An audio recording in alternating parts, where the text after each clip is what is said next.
नमस्कार दोस्तों, एडीआल story channel में आपका स्वागत है। आप लोग ये कहानी कहाँ-कहाँ से देख रहे हैं कमेंट्स में ज़रूर बताएं। हमारी आज की कहानी है करारा सबक। सुबह-सुबह कमर दर्द से परेशान लता जी कमर पकड़े हुए घर के आंगन में झाड़ू लगा रही थी। तभी वहां अचानक उनके पति सुभाष जी वहां आ जाते हैं और उन्हें इस तरह हालत में काम करते हुए देखकर बहुत बेचैन हो जाते हैं। कुछ देर पहले ही अपने बेटे दुर्गेश और बहू नंदनी के द्वारा कहा गया एक एक शब्द उनके कानों में गूंज रहा था। सोचने लगे कि जब वह स्वस्थ थे और नौकरी करते, सैलरी घर में लाते थे तो दुर्गेश बिना किसी झिझक के उनके मांगने से पहले ही उनकी सारी जरूरतें पूरी कर देता था। इस कारण उन्होंने अपने बेटे पर बहुत नाज किया करते थे। परंतु कुछ दिनों पहले ही लता जी और सुभाष जी बीमार रहने लगे थे। बीमारी की वजह से उन्हें दिल का दौरा पड़ा तो उनका अस्पताल में इलाज करवाया गया, जिस पर काफी खर्चा आ गया था। अस्पताल में कुछ दिनों तक इलाज करवाने के बाद घर पर आकर आराम कर रहे थे। आज सुभाष जी अपने आप को बहुत ही असहाय महसूस कर रहे थे। आज जब दिल के मरीज सुभाष जी अपने बेटे को अपनी और अपनी पत्नी की दवाइयां लाने के लिए कहा तो बेटे ने स्पष्ट जवाब दे दिया, पिताजी मेरे पास दवाई लाने के लिए कोई पैसे नहीं हैं। जितने पैसे आपकी पेंशन से मिले थे वह सब आपके इलाज में और माँ की दवाइयों में ही खर्च हो गए हैं। 2 दिन बाद आपकी पेंशन आ जाएगी तो मैं दवाइयाँ ले आऊँगा। और वैसे भी 2 दिन आप दोनों दवाई नहीं भी खाएंगे तो मर नहीं जाएंगे। दुर्गेश और सुभाष जी के बीच अभी यह सब बातें चल ही रही थी कि उनकी बहू नंदनी अपने 1 साल की बेटी के साथ तैयार होकर बेटी को गोद में लिए गेट पर खड़ी हो गई। अब चलिए भी ज्यादा समय हो जाएगा तो मार्केट बंद होने लगेगी और मुझे साड़ी गहने सब लेने हैं और रात का डिनर भी तो करना है। बहू नंदनी बोली तो दुर्गेश अपने बेटी को नंदनी की गोद से लेकर अपनी गोद में लेते हुए लाड़ लड़ाते हुए उसे गाड़ी में बैठाने लगा और हंसते बतियाते एंजॉय करने के लिए निकल पड़े। बेटे की बातों ने सुभाष जी और लता जी के दिल को अंदर से झकझोर कर रख दिया था। कुछ समय तक तो उन्हें अपने कानों पर यकीन ही नहीं हुआ। बीमारी की हालत में भी अपने और अपने पति के लिए खाना बनाती हुई लता जी ने सोचने लगी कि यही बेटा जब बचपन में बीमार पड़ जाता था तो उसकी दवाई के लिए कई किलोमीटर पैदल चलकर भी इसके पिताजी इसके लिए दवाई लेकर आते थे। जब बचपन में उसे बुखार चढ़ता था तो सारी सारी रात बैठकर मैं उसके माथे पर गीली पट्टियां रखती थी और जब तक बुखार नहीं उतरता था तब तक मेरी आंखों में नींद नहीं आती थी। जब बेटा स्कूल से थका हारा घर पर आता था तो मैं उसके सर पर तेल रखकर मालिश करती थी और आज इस बेटे को बाहर घूमना हमारी दवाइयों से ज्यादा जरूरी लग रहा है। सोचते सोचते लता जी खाना बनाकर कमरे में ले आई। सुभाष जी का उदास चेहरा देखकर कहने लगी, अजी आप चिंता मत कीजिए, कल सुबह मैं बैंक में से कुछ पैसे निकलवा लाऊंगी और आपकी दवाइयाँ ले आऊंगी। अरे नहीं लता, बैंक जाने की कोई ज़रूरत नहीं पड़ेगी। मेरे एक दोस्त ने मुझसे कुछ पैसे उधार लिए थे, उससे बात करके देखता हूँ, शायद वह मेरे पैसे लौटा दे और पैसे मिलने के बाद कल मैं ही टहलते हुए चला जाऊंगा और दवाइयाँ ले आऊंगा। सुभाष जी और लता जी का एक बेटा और एक बेटी लक्ष्मी थी। बेटी का विवाह वह 5 साल पहले ही कर चुके थे। अभी 2 साल ही हुआ था सुभाष जी को रिटायर हुए और 2 साल में ही वह अपने बेटे और बहू को बोझ लगने लगे थे। अगले दिन शाम को सुभाष जी अपने दोस्त से पैसे लेकर सैर करते हुए दवाइयाँ लेने निकल गए। वह सोचने लगे कि शादी के 3 सालों में ही हमारा बेटा पराया हो गया। वह रास्ते पर अकेले जाते जाते ही अतीत की यादों में खो गए। जब बेटा पढ़ लिख कर अच्छी कंपनी में और अच्छी नौकरी पर नियुक्त हो गया था तो उस समय मैं और उसकी माँ बहुत खुश हो गए थे और अपने आप को कितना भाग्यशाली समझते थे। अपने बेटे की शादी के लिए वह कितने उत्साहित रहते थे। उन्होंने कोई मांग नहीं रखी थी कि लड़की चाहे नौकरी वाली हो या घरेलू हो, उन्हें कोई परेशानी नहीं थी। बस लड़की का स्वभाव उन्हें अच्छा चाहिए था, ताकि वह परिवार के सभी लोगों के साथ मिलजुल कर रह सके। बेटे की शादी की सारी जिम्मेदारी सुभाष जी ने अपनी पत्नी लता पर ही छोड़ रखी थी। लता जी की कुछ सहेलियों ने रिश्ते भी लेकर आए, लेकिन दुर्गेश ने साफ साफ मना कर दिया, क्योंकि दुर्गेश अपनी पसंद की लड़की से ही शादी करना चाहता था। मना करने का कारण माँ द्वारा पूछे जाने पर दुर्गेश ने बता दिया कि वह एक लड़की को पसंद करता है जो उसके साथ ही उसकी कंपनी में काम करती है। दुर्गेश द्वारा अपनी पसंद बताए जाने पर लता जी और सुभाष जी ने भी उनकी शादी के लिए सहमति दे दी। नंदनी देखने में बहुत सुंदर और सुशील थी। लता जी को नंदनी के बात करने का ढंग बहुत अच्छा लगा और उसके परिवार के लोग भी खूब भाग गए। देखते ही देखते वह दिन भी आ गया जब नंदनी उनके घर दुल्हन बनकर आ गई। एक हफ्ते बाद ही दुर्गेश अपनी पत्नी नंदनी के साथ हनीमून पर चला गया था। घूम कर आए तो उनकी बहू नंदनी बहुत सारे तोहफे खरीद कर लाई थी, लेकिन अपने ससुराल में से किसी भी सदस्य के लिए नहीं, बल्कि अपने मायके वालों के लिए। लेकिन उस समय यह बात उन्होंने यह सोचकर टाल दी कि नई नई शादी हुई है तो लड़की का झुकाव अपने मायके के लिए ही रहता है। उसके 2 दिन बाद ही बहू बेटा ने अपना ऑफिस ज्वाइन कर लिया था। बहू नंदनी घर का कोई भी काम नहीं करती थी। झाड़ू पोछा खाना बनाने से लेकर तक सारे काम लता जी ही करती थीं। लता जी हर रोज सुबह उठकर अपने बेटे और बहू का टिफिन बना दिया करती थी और दोनों के लिए नाश्ता भी बनाकर तैयार रखती थी। दुर्गेश और नंदनी दोनों एक साथ ऑफिस के लिए निकल जाया करते थे। कुछ दिनों तक ऐसा ही चलता रहा, लेकिन कुछ दिनों बाद लता जी ने महसूस किया कि उनकी बहू नंदनी उनके साथ काम करवाने में जरा सा भी हाथ नहीं बटाती है।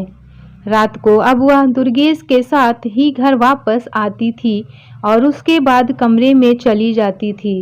रात के सारे खाने का इंतजाम भी लता जी ही करती थी और बहू सिर्फ खाना खाने के लिए ही कमरे से बाहर आती और खाना खाकर वापस अपने कमरे में ही चली जाती थी। लता जी और सुभाष जी दोनों ने महसूस किया कि उनकी बहू उनके साथ बात करने में भी दिलचस्पी नहीं लेती थी। शुरू में तो उन्हें लगा कि शायद नया माहौल होने के कारण उनकी बहू इस तरह का व्यवहार कर रही है, लेकिन शादी के 1 साल बाद जब उसने बेटी को जन्म दिया, तब भी बहू का व्यवहार वैसा का वैसा ही था। यहाँ तक कि कभी उसकी ननद लक्ष्मी भी उससे मिलती थी तो वह उसके साथ भी अच्छे तरीके से बातचीत नहीं करती थी। लक्ष्मी ने भी यह महसूस किया कि उसकी भाभी उसके साथ बात करने में भी दिलचस्पी नहीं रखती। यह बात लता जी और सुभाष जी के मन में बहुत खटकती थी। खैर, धीरे धीरे समय बीतता गया और सुभाष जी की रिटायरमेंट का समय भी आ गया। रिटायरमेंट के बाद सुभाष जी और लता जी ने एक पार्क में योगा करना शुरू कर दिया और शाम के समय सुभाष जी कोई न कोई किताब पढ़ने बैठ जाया करते थे। वह अपने रिटायर्ड जिंदगी का भी बहुत अच्छे से इस्तेमाल कर रहे थे और एक सुकून की जिंदगी जीना चाहते थे, लेकिन वक्त को शायद कुछ और ही मंजूर था। कुछ दिनों बाद ही सुभाष जी की तबीयत खराब होने के कारण उन्हें दिल में दर्द की शिकायत हुई और अचानक ही दिल का दौरा पड़ गया। इलाज करवाने में ही रिटायरमेंट के मिले हुए सारे पैसे खत्म हो गए और साथ में ही मान सम्मान भी खत्म हो गए। उस घर में उनकी और उनकी पत्नी लता जी की कोई इज्जत नहीं रह गई थी। पिछली बातें याद करते करते अपनी दवाइयाँ लेने जाते हुए सुभाष जी की आंखों में आंसू आ गए। सोचने लगे यही इंसान की औकात है। जब पैसा खत्म हो जाए तो अपने बच्चे भी भाव नहीं देते। दवाइयाँ लेकर घर वापस आ ही रहे थे तो रास्ते में देखा कि एक हलवाई की दुकान पर गर्मा गर्म कचौड़ियाँ बन रही है। लता जी को कचौड़ी बहुत पसंद है और कुछ पैसे भी बचे हुए हैं। यह सोचकर सुभाष जी ने 2 कचौड़ी लता जी के लिए भी खरीद ली। शाम को जब बेटा बहू घर आए तो सुभाष जी अपनी पत्नी के साथ कचौड़ी का आनंद ले रहे थे। यह सब कुछ देखकर बेटा भड़क उठा। आप जानते हैं कि कचौरियाँ आपकी सेहत के लिए ठीक नहीं है। एक तरफ तो दवाइयों पर पैसे खर्च हो रहे हैं और दूसरी तरफ आप दोनों उल्टी सीधी चीज खा रहे हैं। पता है आपके लिए कितना नुकसान करेगा ये कचौड़ियाँ? तभी बहू नंदनी भी ताने कसते हुए बोली, हद हो गई चटोरेपन की। इस उम्र में यह सब कुछ खाना आप दोनों को शोभा नहीं देता है। तभी सुभाष जी ने कहा, बेटा मैं दवाइयाँ लेने गया था और रास्ते में कचौड़ियों की दुकान पर गर्मा गर्म कचौड़ियाँ बनती दिखी तो मैं तुम्हारी माँ के लिए थोड़ी सी लेकर आ गया। यह सुनकर बहू फिर से बोली, लेकिन कल तक तो आपके पास दवाई के लिए भी पैसे नहीं थे, तो आज ये कचौड़ियाँ कहाँ से आ गई? बहू, मेरे कुछ पैसे मेरे एक दोस्त ने लिए थे, उसी पैसे को मैंने उससे लिया और उन्हीं पैसों से यह सब लेकर आया हूँ। और वैसे भी मुझे नहीं लगता कि मुझे इस बात के लिए तुम लोगों को सफाई देनी चाहिए। पिताजी, यह फालतू के खर्चे करने की कोई ज़रूरत नहीं है। हम दिन भर काम करके पैसा कमा कर लाते हैं और आप यूं ही उड़ा रहे हैं। एक तो आपकी बीमारी के कारण रिटायरमेंट के सारे पैसे खत्म हो चुके हैं और ऊपर से दवाइयों के खर्चे के कारण हम दोनों पर आपका बोझ भी बढ़ गया है। दुर्गेश ने अपने माता पिता को जली कटी सुनाई तो बहू ने भी ताने देते हुए कहा, पिताजी आप यहाँ ऐसे फालतू बैठकर अखबार पढ़ते रहते हैं या फिर किताबें पढ़ लेते हैं, साथ में बैठे बैठे चाय की चुस्की भी चाहिए। इससे अच्छा आपको कोई नौकरी क्यों नहीं शुरू कर देते, कुछ आमदनी भी हो जाएगी। और वैसे भी जब तक हाथ पैर चल रहे हैं तब तक इस तरह से फालतू नहीं बैठना चाहिए।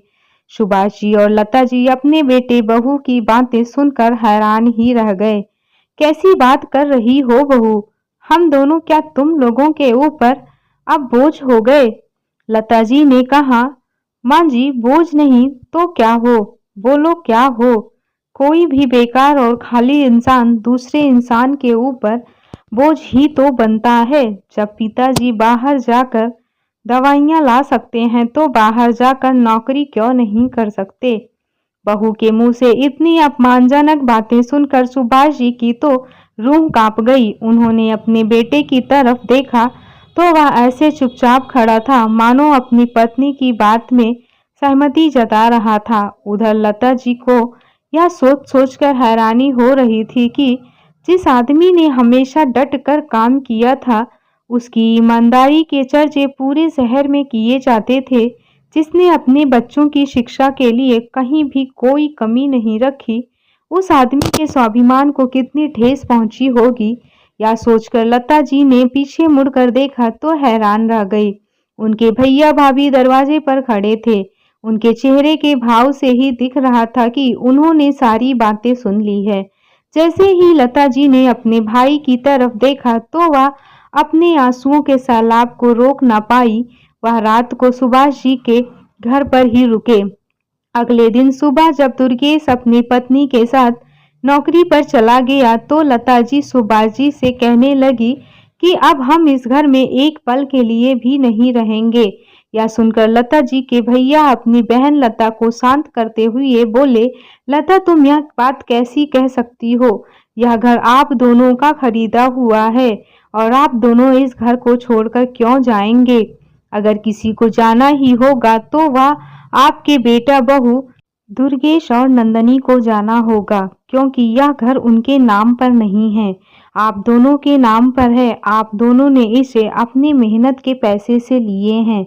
लता जी के भैया की बातों ने सुभाष जी और लता जी को बहुत हौसला दिया, लेकिन जब वह चले गए तो घर में शांति छा गई। लता जी वैसे ही खाना बनाती रही और दुर्गेश और नंदनी बेशर्म बनकर नाश्ता करते, अपना टिफिन ले जाते और रात को खाना बाहर से ही खाकर आते। सुभाष जी के दिमाग में अपने साले की कही हुई एक एक बात घूम रही थी। वह रोज सुबह नाश्ता करके निकल जाते और शाम को ही घर वापस लौटते। लता जी भी जब पूछती तो यही जवाब देते कि वक्त आने पर सब बताऊंगा। एक दिन सुभाष जी ने घर पर एक छोटी सी पार्टी रखी और अपने कुछ दोस्तों को बुलाया। बहुत दिनों बाद आज घर पर खुशी का माहौल बन गया था। घर का माहौल देखकर बेटा बहू हैरान रह गए थे। सोचने लगे कि ऐसा हो गया है जो घर पर यह सब लोग आए हुए हैं। पिताजी, आज कोई पार्टी है क्या जो आपके दोस्त इस घर पर इकट्ठा हो रहे हैं? दुर्गेश ने पूछा तो सुभाष जी ने कहा, इतनी भी क्या जल्दी है बेटा, अभी थोड़ी देर में बताता हूँ, बस थोड़ा सा सब्र रखो, ये लो मिठाई खाओ। जब सब लोग पहुंच गए तो सुभाष जी के एक मित्र ने बोला, अब राज खोल भी दो कि तुमने हम सबको यहाँ पर क्यों बुलाया है। तब सुभाष जी बोले, अरे आज बहुत खुशी का दिन है, पहले तुम सब मिठाई खाकर पानी तो पी लो, फिर बताते हैं क्या बात है। सब ने मिठाई खाकर पानी पी और जब सब ने नाश्ता कर लिया तो सुभाष जी बोले, दोस्तों तुम लोग यकीन नहीं करोगे कि इस बूढ़े निठल्ले निकम्मे और लाचार आदमी को भी नौकरी मिल सकती है। अब मैं बेकार आदमी नहीं हूँ और सबसे बड़ी बात कि अब मैं किसी पर बोझ नहीं रहूँगा। अब मैं अपनी और अपनी पत्नी का पूरा खर्चा उठा सकता हूँ और किसी की हिम्मत नहीं होगी कि मुझे बूढ़ा और बेरोजगार या बोझ नहीं कह सकता है। यह सब कहते हुए सुभाष जी ने अपने बेटे और बहू की तरफ देखा और अपने मित्र हरीश कुमार का आभार व्यक्त करते हुए बोले, आज मेरे मित्र के कारण मुझे नौकरी मिल पाई है। इन्होंने मुझे अपने ऑफिस में मैनेजर के पद पर नौकरी लगवा दी है, जहां मेरा वेतन भी बहुत अच्छी है और इस खुशी में मैंने आज ये पार्टी रखी है। सभी लोग खुश होकर उन्हें बधाइयां देने लगे। जब सब लोग चले गए तो सुभाष जी ने अपनी बेटे और बहू को बुलाया और कहा, बेटा यदि आज तुम अफसर बनकर खड़े हो तो इसमें मेरा और तुम्हारी माँ का बराबर योगदान है। तुम्हारी माँ ने दिन रात तुम्हें पढ़ने के लिए प्रेरित किया। तुम पढ़ाई करते थे तो रात रात भर जाग कर वह भी तुम्हारे लिए चाय बनाकर लाती थी ताकि तुम्हें नींद न आ जाए। और तुम यह बात शायद भूल रहे हो कि मेरा रिटायरमेंट होने से पहले तक घर का सारा खर्चा मेरी सैलरी से ही होता था और तुम अपनी सैलरी बचा कर रखते थे। और आज यदि हमारी दवाइयों पर कुछ पैसे खर्च करने की बात आई तो तुमने हमें करारा जवाब दे दिया, तुम्हें शायद हमारी ज़रूरत नहीं है, लेकिन हम दोनों को एक दूसरे की बहुत ज़रूरत है। तुम तो जब चाहो तब घूमने चले जाते हो और बाहर खाना खाकर आते हो, लेकिन हम दोनों को एक दूसरे का सहारा ही है। अपने पिता की यह बात सुनकर दुर्गेश को अपनी गलती का एहसास हुआ और आंखों में आंसू लिए हुए हाथ जोड़कर खड़ा हो गया और मन ही मन बहुत शर्मिंदा हो रहा था। लेकिन बहू के चेहरे पर जरा सा भी शर्म या पछतावा नहीं था। फिर सुभाष जी ने कड़े आवाज में उन्हें आदेश दिया कि बेटा तुम दोनों 1 महीने के अंदर अपने लिए नया मकान देख लो, क्योंकि मैं अपने इस घर में अपनी मर्जी के अनुसार रहना चाहता हूँ। मैं यह बात कतई बर्दाश्त नहीं करूँगा कि मेरे घर में वह लोग रहें जो मुझे बेकार समझते हैं। मैं बूढ़ा जरूर हो गया हूँ, लेकिन मेरा स्वाभिमान अभी जिंदा है और मैं पूरे स्वाभिमान के साथ जीना चाहता हूँ। यह सुनकर दुर्गेश एकदम सन्न रह जाता है और बहू का मुंह खुला का खुला रह गया। वह दोनों जानते थे कि दिल्ली जैसे शहर में किराए का घर ढूंढने का मतलब कि आधी सैलरी उसी में निकल जाएगी और घर के बाकी के खर्च अलग से। तभी दुर्गेश और उसकी पत्नी नंदनी दोनों एक साथ माता पिता के चरणों में गिर पड़े और रोते हुए बोले, हमें माफ कर दीजिए पिताजी, हमसे बहुत बड़ी गलती हो गई, हमें इस घर से बेदखल मत करिए। इस बात पर लता जी बोली, दुर्गेश बेटा, हमें तुमसे कोई गिला नहीं है, लेकिन तुम्हारे पिताजी को जो कर रहे हैं वह भी गलत नहीं है। तुम्हें 1 महीने के अंदर ही अपना आशियाना ढूंढना ही पड़ेगा, ताकि हम अपना जीवन स्वाभिमान के साथ जी सकें।